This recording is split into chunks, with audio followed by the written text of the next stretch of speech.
പ്രധാനപ്പെട്ട വാർത്ത എന്ന് പറയുന്നത് ഈ കോൺഗ്രസിന്റെ പുനഃസംഘടനയുമായി ബന്ധപ്പെട്ട കാര്യം തന്നെയാണ്. കാരണം ഇതിങ്ങനെ വഴിമുട്ടി നിൽക്കുകയാണ്. കോൺഗ്രസിൽ പുനഃസംഘടന വേണമെന്ന ഒരു വിഭാഗവും, എന്നാൽ ഇപ്പോൾ വേണ്ട, ഇപ്പോൾ ഈ രീതിയിൽ തന്നെ പോകട്ടെ എന്ന് മറുവിഭാഗവും പറയുന്ന ഇടയ്ക്കാണ് KPCC പ്രസിഡന്റ് K സുധാകരൻ ഇന്നലെ മുതിർന്ന നേതാക്കളായിട്ടുള്ള AK ആന്റണിയെയും രമേശ് ചെന്നിത്തലയും രാത്രി ഇരുവരുടെയും വീടുകളിലെത്തി കണ്ടത്.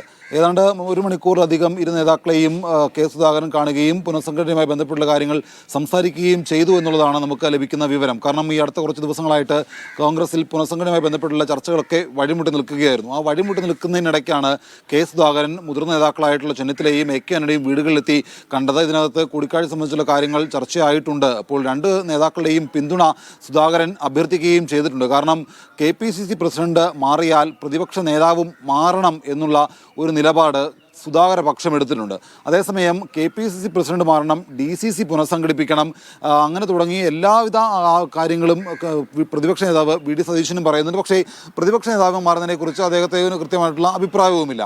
അതേസമയം KPCC പ്രസിഡന്റ് മാറാതെ നിലവിലുള്ള ജംബോ കമ്മിറ്റി പട്ടിക കുറച്ചുകൂടി വിപുലീകരിക്കാനും DCCകളുടെ സമ്പൂർണ്ണമായിട്ടുള്ള അഴിച്ചുപണിയുമാണ് K സുധാകരൻ ലക്ഷ്യം വെക്കുന്നത്.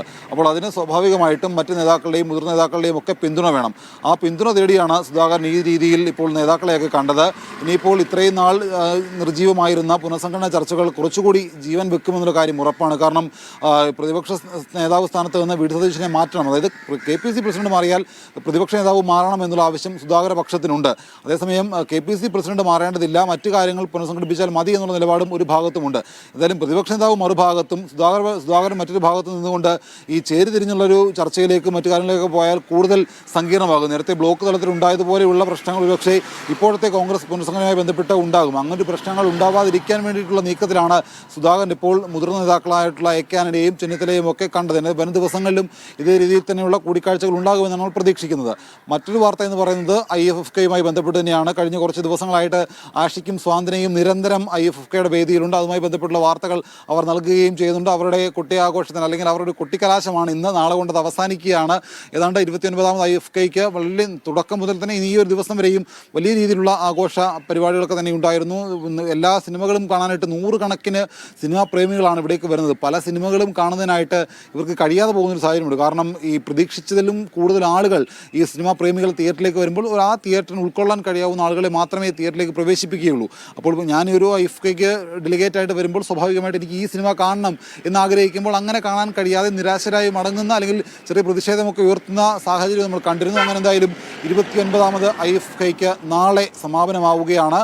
മറ്റൊരു വാർത്ത എന്ന് പറയുന്നത് ഈ ചോദ്യപേപ്പർ ചോർച്ചയുമായി ബന്ധപ്പെട്ടുകൊണ്ട് ഇന്നിപ്പോൾ KSUവിൻ്റെ നേതൃത്വത്തിൽ DPI-യിലേക്ക് പ്രതിഷേധ മാർച്ചുണ്ട്. ഇപ്പോൾ ചോദ്യപേപ്പർ ചോർച്ചയിൽ ക്രൈംബ്രാഞ്ച് അന്വേഷണവും വിദ്യാഭ്യാസ വകുപ്പിൻ്റെ ഇന്റേണൽ ആയിട്ടുള്ള അന്വേഷണവും ഒക്കെ നടക്കുകയാണ്.